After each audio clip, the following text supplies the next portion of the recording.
এই বিষয়টি পরিষ্কার করা যে আজকে যারা মাথা চারা দিয়ে ওঠার চেষ্টা করছে স্বাধীনতার বিরুদ্ধে চোখ সেই শক্তি যদি কোনো ভুলের কারণে মাথা চারা দিয়ে উঠতে পারে তাহলে আগামী দিনে এদেশের স্বাধীনতা সার্বভৌমত্ব গণতন্ত্র আবার বিপন্ন হয়ে পড়বে। কাজেই সেই অশরীর সংকেত থেকে মুক্ত করতে হলে সর্বোচ্চ গুরুত্বপূর্ণ ভূমিকা পালন করতে হবে জাতীয় যুবদলকে, এবং সেই অশরীর সংকেত থেকে আমাদেরকে মুক্ত করতে হলে, দেশকে মুক্ত করতে হলে আমাদের মধ্যে ঐক্যবদ্ধ অবস্থান ছাড়া, ঐক্যবদ্ধভাবে সামনের পথ চলা ছাড়া বিকল্প কোনো পথ। আজকে বাংলাদেশের রাজনৈতিক প্রেক্ষাপটে আপনারা দেখেছেন যে তারা বিএনপির চেয়ারম্যান আমাদের তারেক রহমানকে নিয়ে প্রতিদিন আওয়ামী লীগের যেরকম একটা এজেন্ডা ছিল, যে বললাম যে ঘুম থেকে নামাজ না পড়ে আগে তারেক রহমানের বিরুদ্ধে মিথ্যা কথা বলতো, তারপর দিনের যাত্রা শুরু করত। আমরা দেখছি যে এনসিপির একজন নেতা এবং জামায়াত ইসলাম পরিকল্পিতভাবে তারেক রহমানের বিরুদ্ধে আবার মিথ্যাচার নেমেছে, বিএনপির বিরুদ্ধে ষড়যন্ত্র নেমেছে। এই মিথ্যাচার, এই ষড়যন্ত্র মোকাবেলা করতে হলে আমাদের ছাত্র সমাজ, যুব সমাজ, তরুণ সমাজকে ঐক্যবদ্ধ হতে হবে। আমি উদাত্ত আহ্বান জানাই, আমরা 17 বছর সংগ্রামের বিনিময়ে যে নির্বাচন স্বপ্ন নিয়ে সংগ্রাম করেছি, এতগুলো জীবন গিয়েছে, এত নির্যাতন, এই সব নির্বাচন যদি কোনো কারণে বানচাল হয়ে যায়, এই যে জাতির ভাগ্যে আগামী দিনে আরো বড় বড় ধরনের বিপর্যয় নেমে আসবে। কাজে সেই বিপর্যয় মোকাবেলা করতে হলে, সেই ষড়যন্ত্র মোকাবেলা করতে হলে আমাদের সকলকে ঐক্যবদ্ধভাবে আগামী দিনের পথ চলতে হবে। আমার বিশ্বাস যে আমাদের নির্বাচনী বিজয় হওয়ার যে জোয়ার তৈরি হয়েছে, এই জনজোয়ার কোনো অবস্থাতেই ঠেকাতে পারবে না কোনো অপশক্তি, যদি আমরা ঐক্যবদ্ধভাবে দায়িত্বশীলতার সাথে পথ চলি। আমরা যদি ঐক্যবদ্ধ দায়িত্বশীলতার সাথে পথ চলি, কোন অবস্থাতেই কোনো ষড়যন্ত্র বাস্তবায়িত হবে না।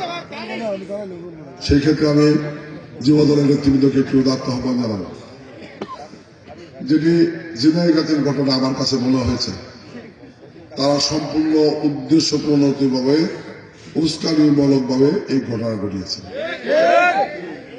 তাদের এই অপচেষ্টা সারা বাংলাদেশে থাকতে পারে, জামালপুরেও থাকতে পারে।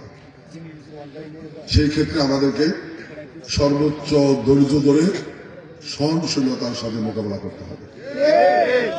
কোনো অবস্থাতেই কোনো বিশৃঙ্খলার সাথে আমরা নিজেদেরকে জড়াবো না। এই বিষয়টি আমি প্রথম আপনাদেরকে সতর্ক করছি, কারণ জিনাইগাতির ঘটনা প্রমাণ করেছে যে তারা সম্পূর্ণ উদ্দেশ্য প্রণোদিতভাবে, উস্কানিমূলকভাবে সেই ঘটনা ঘটিয়েছে। এই নির্বাচন বানচালের একটি ষড়যন্ত্র কিন্তু আমরা প্রথম থেকে লক্ষ্য করেছি। প্রথম তারা বলেছে যে নির্বাচনে শুরু হওয়ার থেকে তারা এক এক সময় এক এক এজেন্ডা দিয়েছে। সেই এজেন্ডা বাস্তবায়িত না হলে নির্বাচন হবে না, নির্বাচন করতে দেওয়া হবে না। শেষ পর্যন্ত ঠেকাতে পারে নাই, নির্বাচনে অংশগ্রহণ করেছে।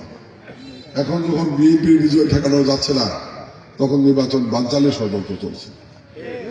কাজেই নির্বাচন অনেক ত্যাগের বিনিময়ে নির্বাচন, এই নির্বাচন বাংলাদেশের মাটিতে হবে, অবাধ, সুষ্ঠু, নিরপেক্ষ হবে। সেই নির্বাচন অনুষ্ঠানের জন্য আমাদেরকে যতটুকু ধৈর্য সহনশীল হতে হয়, আমরা ঠিক ততটুকু ধৈর্যশীল হবো, সহনশীল হবো। কোন রকমের উস্কানির কোনো ফাঁদে আমরা পা দিব না, এই বিষয়টি আমাদেরকে সর্বোচ্চ সতর্ক পথ চলতে হবে। দ্বিতীয় হলো যে আমাদের নেতা তারেক রহমান যিনি বলেছেন যে আগামী দিনের বাংলাদেশকে যেমন নতুন করে স্বপ্ন দেখছেন উনি, এই বাংলাদেশকে 31 দফা রাষ্ট্র সংস্কারের মধ্য দিয়ে বাংলাদেশকে একটি জনকল্যাণের বাংলাদেশে রূপান্তর করা। একই সাথে দলীয় নেতা কর্মীদের কোনো একটি মেসেজ দিয়েছেন, দলের মধ্যেও সংস্কার করতে হবে। বিএনপি জনগণের দল। বিএনপি বারবার জনগণের ভোটে নির্বাচিত হয়ে রাষ্ট্রীয় ক্ষমতায় অধিষ্ঠিত হয়েছে। বিএনপির কোন নেতা কর্মীর কোন কর্মকাণ্ড যদি জনগণের বিপক্ষে যায়, ভোটারদের বিপক্ষে যায়, বিএনপি জনগণের পক্ষে অবস্থান নেবে, নেতা কর্মী। কাজেই আগামী দিনে সেই স্বপ্নের বাংলাদেশ সাজাতে হলে বিএনপি নেতা কর্মীদের মধ্যেও চারিত্রিক পরিবর্তন আনতে হবে। আমরা যদি চারিত্রিক পরিবর্তন আনতে সক্ষম না হই, বিএনপি নেতৃত্বের প্রতি জনতার আস্থা তৈরি না হবে, তাহলে এই বিএনপি পরিণতি আওয়ামী লীগের মতো হতে হবে। বিএনপি সেই আওয়ামী লীগের পরিণতি ভোগ করতে চায় না। আমি আবারও বলছি, যদি কোনো নেতার কোনো কর্মকাণ্ড জনগণের বিপক্ষে যায়, বিএনপি জনগণের পক্ষে অবস্থান নেবে, নেতার পক্ষে অবস্থান নেবে। 17 বছর সংগ্রামের পরে বিএনপি চায় না কোনো নেতাকে দল থেকে সরিয়ে দিতে, কিন্তু দলের স্বার্থে জনগণের পক্ষে অবস্থান নিয়ে যদি বাধ্য হতে হয়, বিএনপি সেই প্রক্রিয়া ব্যবস্থা গ্রহণ করবে। কাজে আমরা আগামী দিনে সতর্কতার সাথে পথ চলব।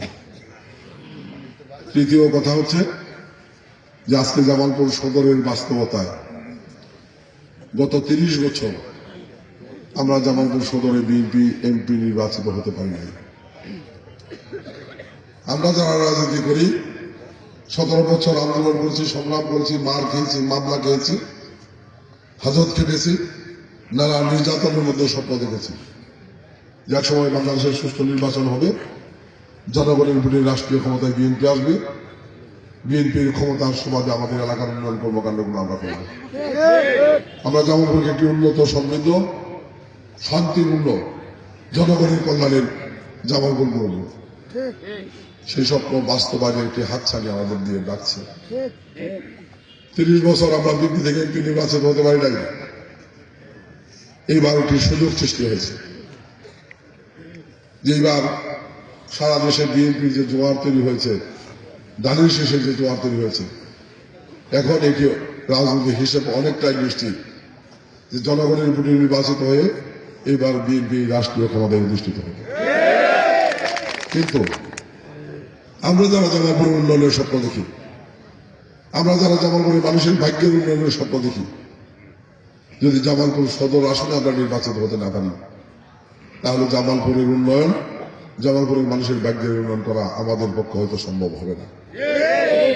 30 বছর পরে যে সুযোগ আমরা পেয়েছি, এই সুযোগ আমরা হাত ছাড়া করতে চাই না।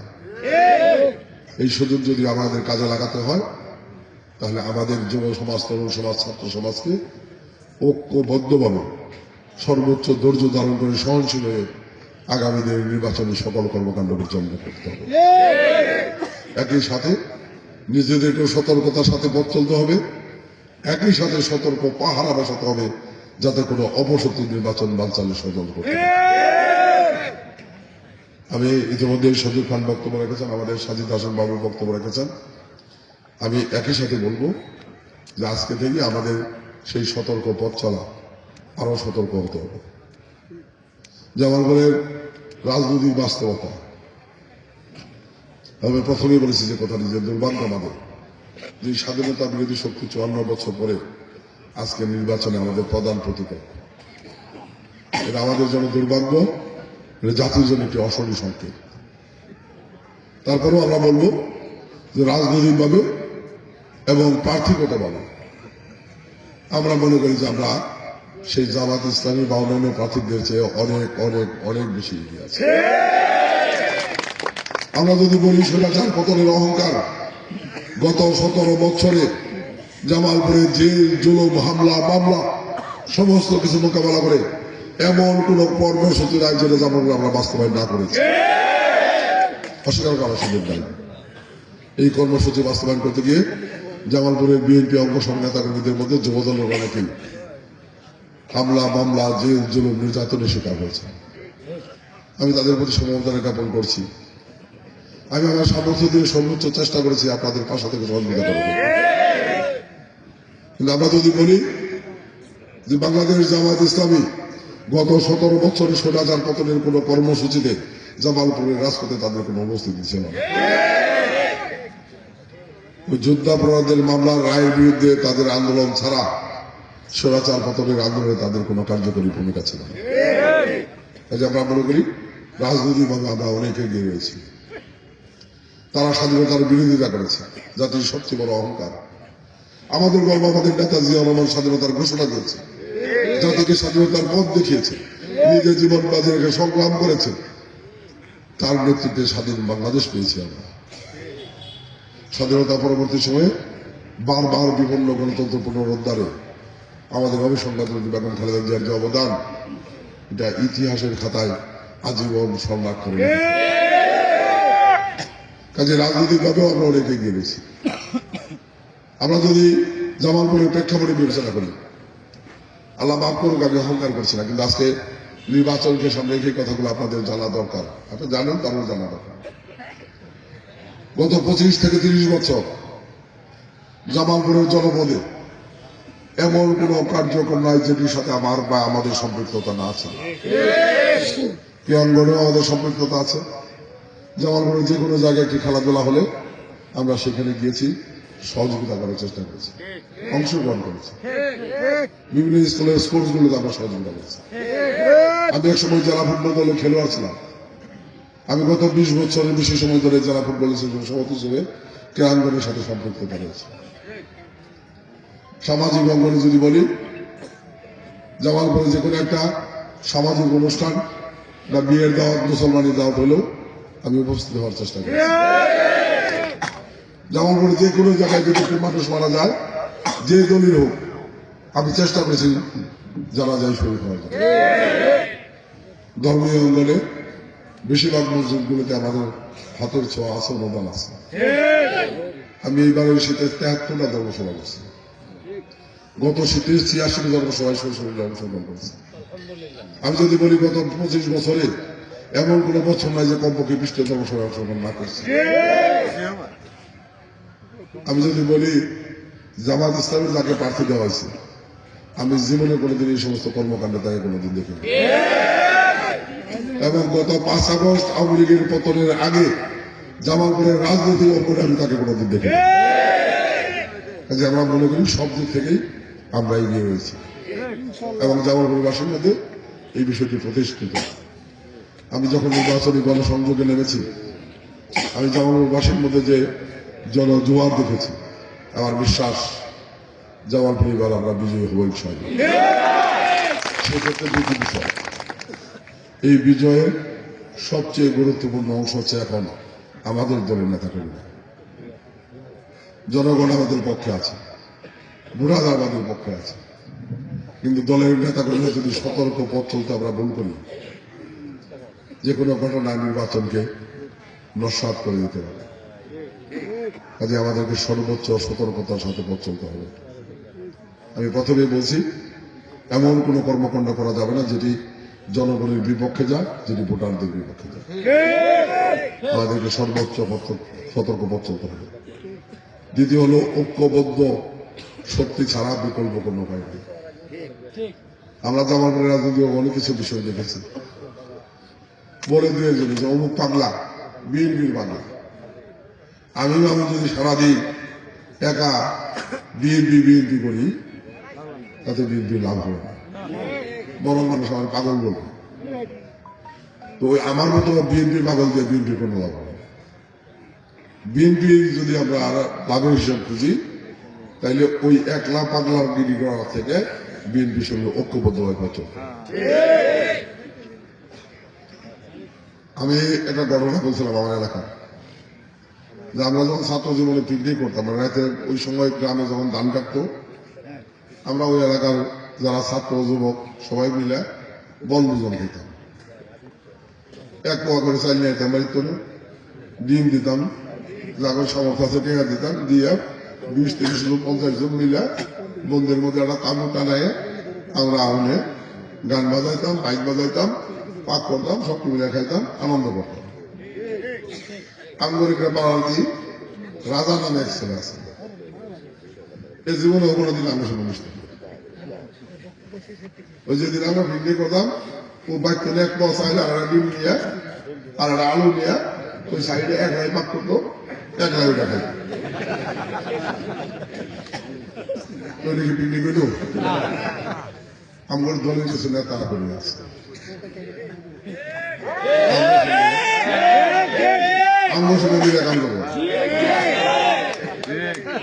ওই এক নাই এক মশাই ডাটা নিয়ে দানের দিছি দানের দিছি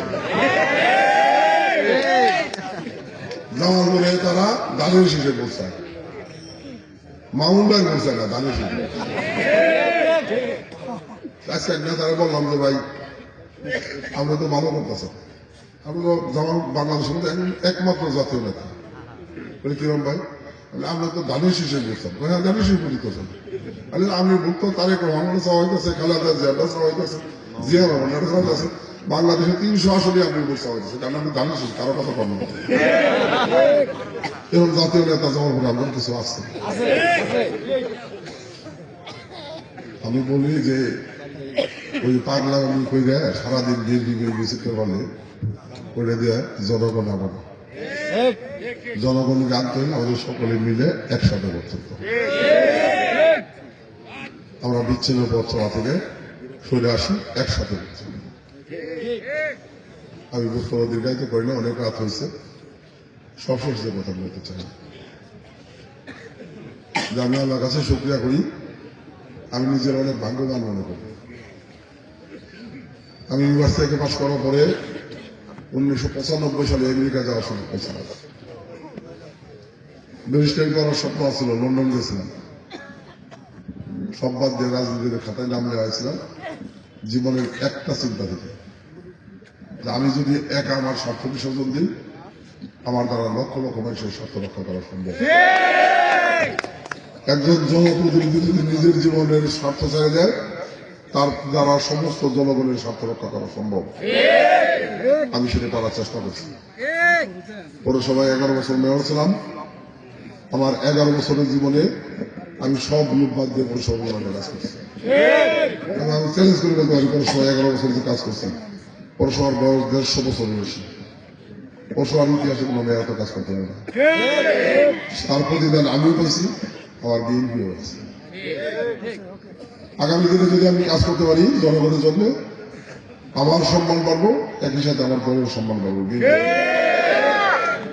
সেই কাজ করার স্বপ্ন নিয়ে জাতীয় নির্বাচন করতেছি যদি আল্লাহ কবুল করে এমপি হতে পারি জীবনের সর্বস্ব ত্যাগ করলে জামালপুর উন্নয়নে জামালপুর মাসিক ভাগ্য উন্নয়নের কাজ করতে চাই এবং আজকেও একটি কথা বলছি আজকেও বলে যাই